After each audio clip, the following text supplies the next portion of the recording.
if you work on your branding element, it improves recognition and recall, because it could be that they have used your product or service once and they have liked it, and of course they were not consistently engaging for some reason, and they suddenly need to refer it to a friend or a family or a colleague, or if they need to reuse it.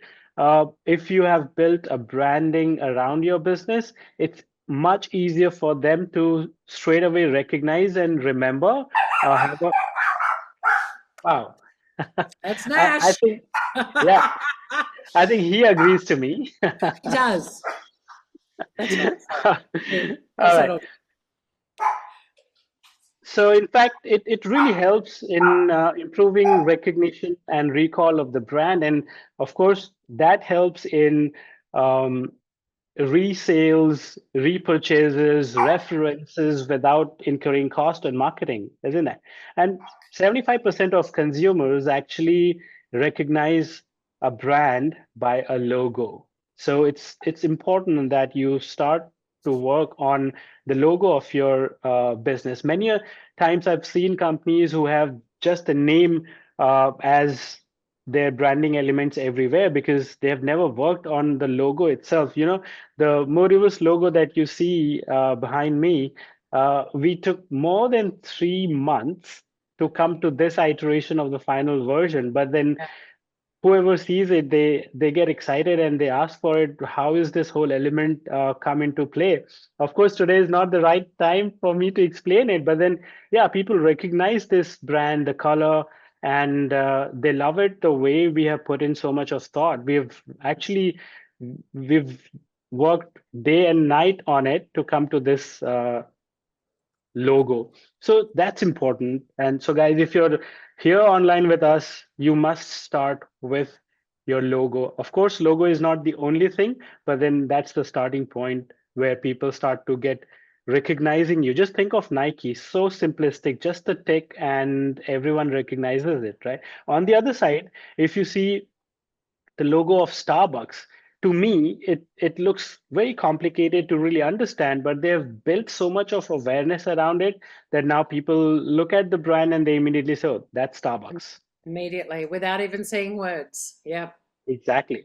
It even supports your marketing and advertising efforts, because just think of it, if your branding is not strong and you keep doing so much of marketing, it could be digital or non-digital form of marketing, and if there are no differentiating elements to differentiate your brand from your competitors, and if it is very common and quite immersive with the other brands, you might just give the benefit out to your competitor, isn't it?